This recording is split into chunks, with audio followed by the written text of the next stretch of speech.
പ്രേതബാധയെക്കുറിച്ച് നമുക്കെല്ലാവർക്കും അറിയാം. പ്രേതം ബാധിച്ചവരെ നേരിട്ടോ അല്ലെങ്കിൽ സിനിമയിലെങ്കിലുമോ കണ്ടിട്ടില്ലാത്തവർ നമുക്കിടയിൽ വളരെ കുറവായിരിക്കും. നമ്മുടെ ജോർജ് മാത്യു സാറിനെ സംബന്ധിച്ചിടത്തോളം ഇത് പറഞ്ഞു പഴകിയ ഒരു വിഷയവുമായിരിക്കും. എന്നാൽ ഇന്ന് നമ്മൾ സംസാരിക്കാൻ പോകുന്നത് പ്രേതബാധയെക്കുറിച്ചല്ല, പ്രേതങ്ങളെ ബാധിക്കുന്ന മനുഷ്യരെ കുറിച്ചാണ്. വേറൊരു രീതിയിൽ പറഞ്ഞാൽ പ്രേതങ്ങൾ ഭയക്കുന്ന മനുഷ്യബാധയെക്കുറിച്ചാണ്.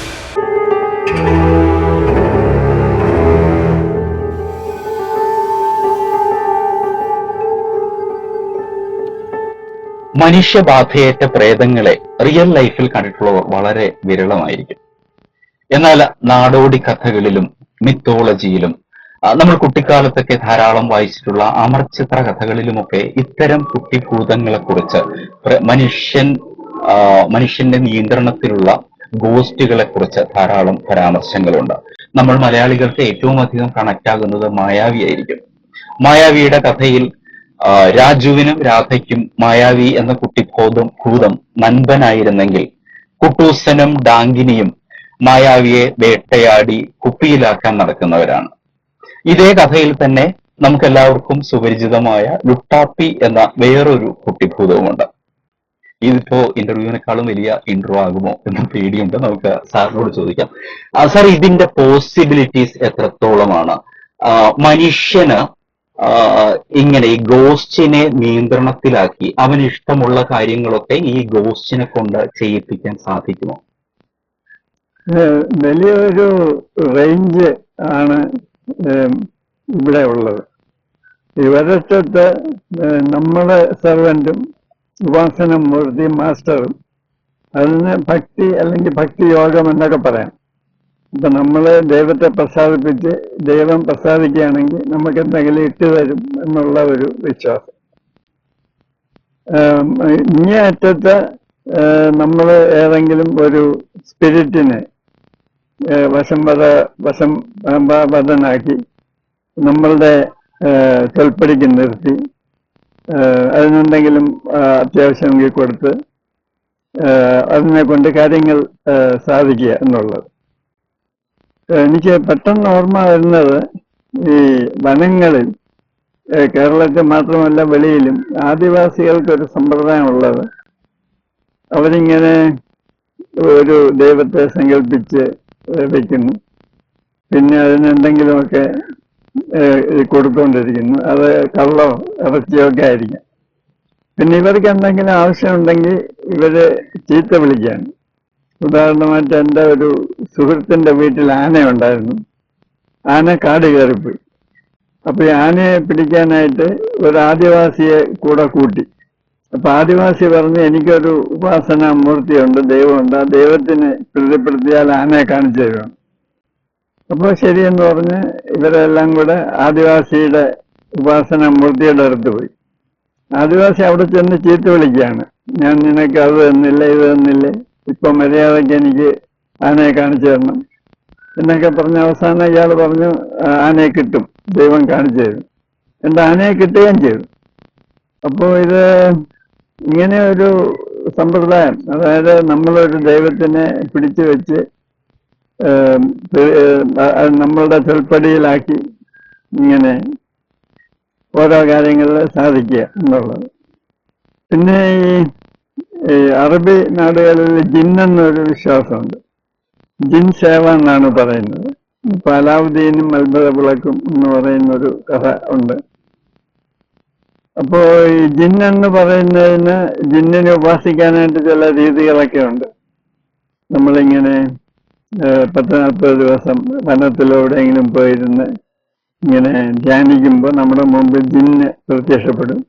അതിൽ നല്ലത് നോക്കി അതിന്റെ നിറം നോക്കിയാണ് അതിന്റെ ക്വാളിറ്റി തീരുമാനിക്കുന്നത്. നല്ല ക്വാളിറ്റിയുള്ള ഒരു ജിന്നിനെ നമ്മൾ കൂടെ നിർത്തിയാൽ നമ്മൾക്ക് അതിനെ കൊണ്ട് കാര്യങ്ങൾ സാധിക്കാമെന്നുള്ള വിശ്വാസം. പിന്നെ നമ്മുടെ നാട്ടിൽ കുട്ടിച്ചാത്തൻ സേവയുണ്ട്. അതും ഇതുപോലെ നമ്മള് കുട്ടിച്ചാത്തന്റെ ഉപാസന മന്ത്രമുണ്ട്. അത് എരുമ പ്രസവിച്ച് കിടക്കുമ്പോൾ പാൽ കുടിക്കാൻ വരുമെന്നാണ്. പി ഇങ്ങനെയുള്ള ഓരോ സാധനങ്ങൾ ഒക്കെ കൊണ്ടാണ് കുട്ടിച്ചാത്തൻ വരുന്നത്. മുളം കോലും ഒക്കെ കൊണ്ടാണ് വരുന്നത്. അപ്പൊ നമ്മള് കുട്ടിച്ചാത്തന്റെ മന്ത്രം പറഞ്ഞ് അതിനെ പ്രീതിപ്പെടുത്തി അതിനെ ഇങ്ങനെ നമ്മുടെ കാര്യസാധ്യത്തിന് വേണ്ടി ഉപയോഗിക്കുക എന്നൊരു വിശ്വാസമുണ്ട്. അപ്പൊ ഇത്തരത്തില് ഉപാസന ചെയ്ത് ദേവതകളെ കൂടെ കൊണ്ടു നടക്കുന്നു എന്ന് പറയുന്ന പല മന്ത്രവാദികളോട് ഞാൻ സംസാരിച്ചിട്ടുണ്ട്. അപ്പൊ ഇവരൊക്കെ വിശ്വസിക്കുന്നത് അവരുടെ കൂടെ യഥാർത്ഥത്തിൽ ഒരു ഉപാസന മൂർത്തി ഉണ്ടെന്നാണ്. പക്ഷെ എന്റെ വിചാരം ഇത് അവരുടെ തന്നെ ഒരു തോട്ട് ഫോമാണ്, അവരുടെ ഒരു സൈക്കിക് എനർജി ക്രിയേറ്റ് ചെയ്യുന്ന ഒരു രൂപമാണെന്നാണ് എന്റെ വിചാരം. അപ്പോ ഇതിന് ഉപാസന എപ്പോഴെങ്കിലും നിർത്തിയാൽ ഇത് തിരിച്ചടിക്കും എന്നുള്ള ഭയവും ഇവർക്കുണ്ട്. അപ്പൊ ഇവര് തന്നെ പലരും എന്നോട് പറഞ്ഞിട്ടുള്ളത്, നമ്മൾ വീക്കാവുമ്പോൾ അല്ലെങ്കിൽ നമ്മളുടെ മരണസമയത്ത് ഇത് നമ്മളെ കയറി ആക്രമിക്കും, പകരം ചോദിക്കും എന്നാണ്. അപ്പൊ ഇത് ഇവരുടെ സൈക്കിയിൽ നിന്ന് വിഭിന്നമായ ഒരു സംഗതിയാണെന്ന് എനിക്ക് തോന്നിയിട്ടില്ല. ഇങ്ങനെ ഒന്നുണ്ടെങ്കിൽ തന്നെ ഇത് ഇവരുടെ സൈക്കിയുടെ ഒരു പ്രോഡക്റ്റ് ആണെന്നാണ് എനിക്ക് തോന്നിയത്. സാറിപ്പോ പറഞ്ഞതിൽ നിന്ന് മനസ്സിലാകുന്നത് ഇതിന് സയന്റിഫിക് ആയിട്ടുള്ള യാതൊരു എവിഡൻസും ഇല്ല. ഇത് ഈ മന്ത്രവാദിയുടെ ഉള്ളിൽ നിന്ന് തന്നെ വരുന്ന ഒരു തോന്നലാണ് ഈ കുട്ടിച്ചാത്തൻ, ജിൻ എന്നൊക്കെ പറയുന്നത്. അതുകൊണ്ടാണ് ഇതിന് ഈ പറയുന്ന തിരിച്ചടിയും അവർക്ക് അവരുടെ ഉള്ളിൽ നിന്ന് തന്നെ കിട്ടുന്ന തിരിച്ചടിയാണ്, ഒരു എക്സ്റ്റേണൽ ഫോഴ്സിൽ നിന്ന് കിട്ടുന്നതല്ല. അവരുടെ തോന്നല് ആണോന്നില്ല, അതിനൊരു എക്സ്റ്റേണൽ റിയാലിറ്റി ഉണ്ടായിരിക്കും. അതായത് മനുഷ്യരുടെ എല്ലാം ഉള്ളിൽ ഒരു സൈക്കിക് ഫോഴ്സ് ഉണ്ട്. ഇതുകൊണ്ടാണ് ഈ സൈക്കോകൈനസിസ് തുടങ്ങിയ സംഭവങ്ങൾ നടക്കുന്നതെന്നാണ് പാരാസൈക്കോളജിസ്റ്റുകൾ പറയുന്നത്. അപ്പൊ നമ്മുടെ ഉള്ളിലുള്ള ഒരു ഊർജം തന്നെ നമ്മൾ മെറ്റീരിയലൈസ് ചെയ്ത് വെളിയിൽ കാണുകയാണ്. അപ്പൊ അത് വെറും ഒരു തോന്നലല്ല, അതവിടെ ഉണ്ട്. പിന്നെ ഈ ഇങ്ങനെയുള്ള മൂർത്തികളെ കൊണ്ട് ചില കാര്യങ്ങളൊക്കെ ഇവര് ചെയ്യാമെന്നും പറയുന്നുണ്ട്. ഉദാഹരണമായിട്ട് ദൂരെയുള്ള ഒരു സാധനം ഇങ്ങോട്ട് കൊണ്ടുവരിക. ഇത് ഞാൻ നേരിട്ട് കണ്ടിട്ടില്ലെങ്കിലും ഇത് കണ്ടിട്ടുണ്ടെന്ന് പറയുന്ന ധാരാളം ആളുകളെ എനിക്കറിയാം. അനുഭവ സാക്ഷ്യമുണ്ട്, ബാക്കിയുള്ളവര് പറഞ്ഞു. അതായത് ഇപ്പൊ സോഹന് ഇന്ന ഹോട്ടലിലെ ബിരിയാണി വേണം. അപ്പോ ഈ ജിൻ സേവ നടത്തുന്ന ആള് പറയും, അതിന്റെ വില എൻ്റെ അറിയാം, എന്റെ കറക്റ്റ് വില ഇയാളെ ഏൽപ്പിക്കുക. കുറച്ച് കഴിയുമ്പോൾ ഇയാള് മൂടിയിട്ട ഒരു തുണിയുടെ അടിയിൽ നിന്ന് ഈ ബിരിയാണി എടുത്തു തരും. ഇങ്ങനെയൊക്കെ അനുഭവം ഉണ്ടെന്ന് ചില വ്യക്തികൾ എന്നോട് പറഞ്ഞിട്ടുണ്ട്. പിന്നെ ഒരു ഉണ്ണാമലക്കട എന്ന് പറയുന്ന മാർത്താണ്ഡപ്പുറത്ത് ഒരു സ്ഥലമുണ്ട്. അവിടുത്തെ ഒരു പൂജാരി എനിക്ക് നേരിട്ട് പരിചയം ഉണ്ടായിരുന്നു. അദ്ദേഹം പറയുന്നത്, അദ്ദേഹം രാവിലെ പൂജ സമയത്ത് അവിടെ വെക്കുന്ന സാധനം അത് ചിലപ്പോ ഭസ്മമായിരിക്കാം, ചിലപ്പോ ഉണ്ണിയപ്പമായിരിക്കാം, ചിലപ്പോ കുങ്കുമമായിരിക്കാം. അത് അയാള് എവിടെ ഇരുന്നാലും അത് അയാളുടെ കയ്യിൽ വരും. ഇത് പല പ്രാവശ്യം എന്നെ കാണിച്ചിട്ടുള്ളതാണ്. അപ്പോ ഇതിലെന്തെങ്കിലും ട്രിക്ക് ഉണ്ടോ ഇല്ലയോ എന്ന് എനിക്ക് അറിഞ്ഞൂടാ. അദ്ദേഹം വളരെ സിമ്പിൾ മനുഷ്യനാണ്, ഒരു ടോർക്ക് മാത്രമേ എടുത്തിട്ടുള്ളൂ. പക്ഷെ ചിലപ്പോ അയാളുടെ കയ്യിൽ നിന്ന് ഉണങ്ങിയ ഭസ്മം വരും, ചിലപ്പോ കുഴച്ച ഭസ്മം, നനഞ്ഞ ഭസ്മം വരും. ഇതൊക്കെ ഞാൻ പല പ്രാവശ്യം കണ്ടിട്ടുണ്ട്. അപ്പൊ ഇദ്ദേഹം പറയുന്നത് ഇദ്ദേഹത്തിന്റെ അമ്പലത്തിലെ ദേവിയാണ് ഇത് കൊണ്ടുവരുന്നതെന്നാണ്. അപ്പോ ഈ ഇങ്ങനെയുള്ള സംഭവങ്ങള് നടക്കുന്നുണ്ടാവാം. അപ്പൊ ഇത് വെറും തോന്നലല്ല. അതേ സമയത്ത് തന്നെ ഉപാസനാമൂർത്തി എന്ന് പറയുന്നത് ഇദ്ദേഹത്തിന്റെ ഒരു മാനസിക ഊർജം ക്രിയേറ്റ് ചെയ്യുന്ന ഒരു രൂപവും ആയിരിക്കും. അതിന് ഒരുപക്ഷെ ചില കഴിവുകൾ ഉണ്ടായിരിക്കാം. സാറ് ഇടയ്ക്കൊരു സുഹൃത്തിന്റെ കഥ പറഞ്ഞത് ഓർമ്മ വരുന്നു. ഒരു വിദേശത്തുള്ള ഒരു ലേഡി, അവരുടെ ഒരു അങ്കിൾ അവരുടെ കൂടെയുണ്ട്. ഈ അങ്കിൾ ഒരിക്കൽ ഈ കഥ സാറിനോട് പറഞ്ഞ ആളുടെ വീട്ടിലേക്ക് സന്ദർശിക്കുകയും അങ്ങനെ എന്തൊരു സാധനം സാർ പറഞ്ഞില്ലേ? ഇങ്ങനെ ഒരുപാട് പേര് എന്നോട് അവരുടെ അനുഭവങ്ങൾ പറഞ്ഞിട്ടുണ്ട്. ഇതൊന്നും നമ്മൾ നേരിട്ട് കാണാത്തതുകൊണ്ട് ഇതൊക്കെ വാസ്തവമാണോ വെറും തമാശന് വേണ്ടി ഉണ്ടാക്കുന്ന കഥകളാണോ എന്ന് നമുക്ക് അറിഞ്ഞൂടാ. ഇപ്പോ സോഹൻ അതെന്തായാലും സാർ ആ ഒരു അനുഭവം സാറിനത് ഷെയർ ചെയ്യാൻ ബുദ്ധിമുട്ടില്ലെങ്കിൽ അല്ല, സാറിനോട് ആ അത് സുഹൃത്ത് പറഞ്ഞ ഈ പറഞ്ഞ പോലെ അവരെ ഞാൻ നേരിട്ട് കണ്ടിട്ടില്ല, ഇമെയിൽ വഴിയുള്ള പരിചയമാണ്. അപ്പോ അവരുടെ ഒരു സുഹൃത്തിന്റെ ഭർത്താവ്, അദ്ദേഹത്തെയാണ് അങ്കിൾ എന്ന് വിളിക്കുന്നത്. അദ്ദേഹം മരിച്ചുപോയി. അപ്പം അദ്ദേഹം ഇവരുടെ മുമ്പിൽ പ്രത്യക്ഷപ്പെട്ടു എന്നും അതിനുശേഷം അവരുടെ കൂടെ തന്നെ ഉണ്ടെന്നൊക്കെയാണ് അവർ പറയുന്നത്. അത് ഇപ്പോ സോഹൻ അമർ ചിത്രകഥയുടെ കാര്യം പറഞ്ഞു. അതുപോലെ വെസ്റ്റിലുള്ള ഒരു ക്യാരക്ടറാണ് കാസ്പർ ദ ഫ്രണ്ട്ലി ഗോസ്റ്റ്. അപ്പൊ അതുപോലെയാണ് ഈ പറഞ്ഞ കേസ്. ഈ ലേഡിയുടെ കൂടെ ഒരു സ്പിരിറ്റ് ഉണ്ട്, അത് മരിച്ചുപോയ അവരുടെ സുഹൃത്തിന്റെ ഭർത്താവാണ്.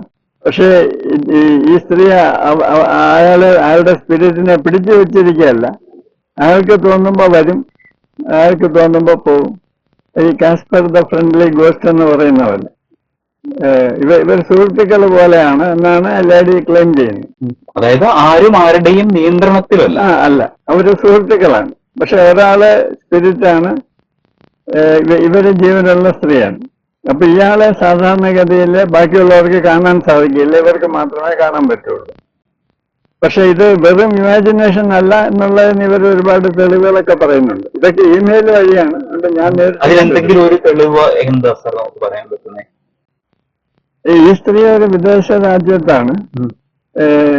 ഞാൻ പറഞ്ഞ ഈ ഫ്രണ്ടിനോട് എന്റെ ഒന്ന് വിസിറ്റ് ചെയ്യാൻ പറയുകയാണ്. അപ്പോ പിറ്റേ ദിവസം ഇമെയിൽ വന്നു, ഫ്രണ്ട് വന്നിരുന്നു.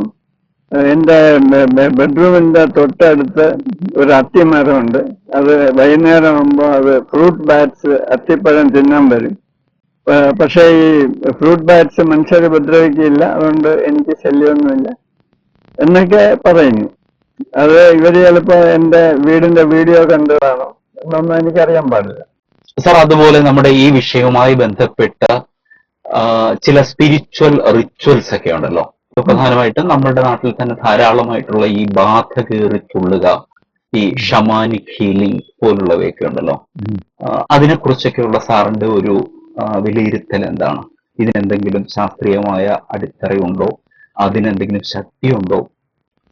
ഒരുപാട് പേർക്ക് ഇപ്പോൾ ഇങ്ങനെയുള്ളതിലൊക്കെ വിശ്വാസമുണ്ട്.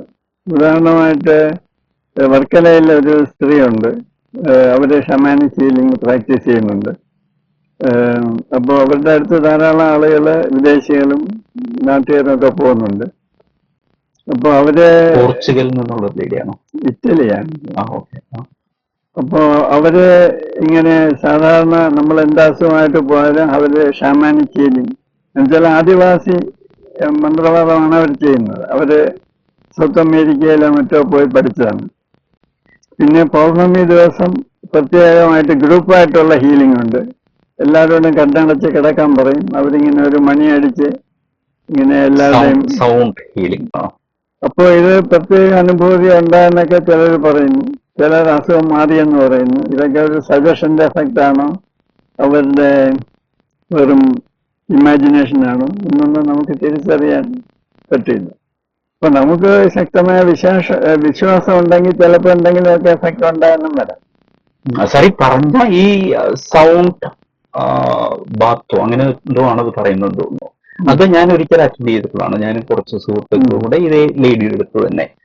പക്ഷെ അവരൊരിക്കലും ഇങ്ങനെ ഒരു സ്പിരിറ്റിന്റെ ഒരു പ്രസൻസ് ഒന്നും അവകാശപ്പെടുന്നില്ല. പക്ഷെ അത് ഉള്ളിലുണ്ടാവും അല്ലെ, അങ്ങനെ ഒരു സ്പിരിറ്റ്. പക്ഷെ അവർ ഭയങ്കരമായിട്ട് നമ്മളെ ഇങ്ങനെ ഒരു എന്താ പറയുക, ശവാസനത്തിൽ കിടത്തിയിട്ടാണ് ഈ എല്ലാവരെയും ഈ പൗർണമി ദിവസമൊക്കെ ഈ പ്രാക്ടീസ് ചെയ്യുന്നത്. അപ്പോൾ നമ്മൾ ഈ കണ്ണടച്ച് കിടക്കുമ്പോഴേ നമ്മുടെ നെഞ്ചിൽ കയറി ഇരുന്നിട്ട് വരെ അതിഭീകരമായ ഡ്രംസ് ഒക്കെ കൊട്ടി അവരിങ്ങനെ നമ്മളൊരു ഭയങ്കര വിഭ്രമിപ്പിക്കുന്ന ഒരു അന്തരീക്ഷം അവർ ക്രിയേറ്റ് ചെയ്യും. ആ അന്തരീക്ഷത്തിൽ ചിലപ്പോൾ ഇത്തരം ഈ ഗോസ്റ്റുകളുടെ പ്രസൻസ്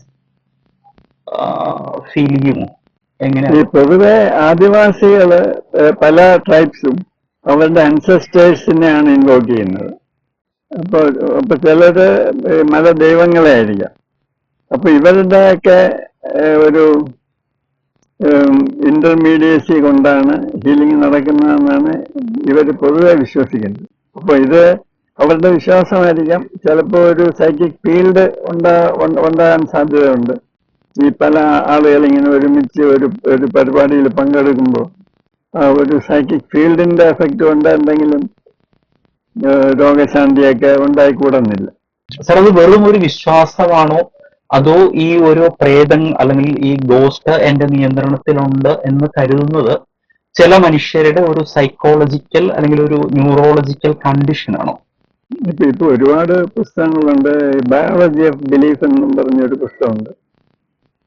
ഈ പുസ്തകങ്ങളിലൊക്കെ പറയുന്നത് ഈ നമ്മളുടെ വിശ്വാസവും നമ്മളുടെ ഫിസിയോളജിയും നമ്മളുടെ ഹെൽത്ത് കണ്ടീഷനും നമുക്ക് ഉണ്ടാകുന്ന രോഗ അവസ്ഥയിൽ വരുന്ന മാറ്റങ്ങളിൽ എല്ലാം തമ്മിൽ ബന്ധമുണ്ടെന്നാണ് ഇപ്പോൾ മോഡേൺ മെഡിസിൻ തന്നെ പറയുന്നത്. അപ്പൊ ഇതെല്ലാം വെറും അന്ധവിശ്വാസമാണെന്ന് പറഞ്ഞ് തള്ളിക്കളയാൻ ആവില്ലെന്നാണ് എനിക്ക് തോന്നുന്നത്.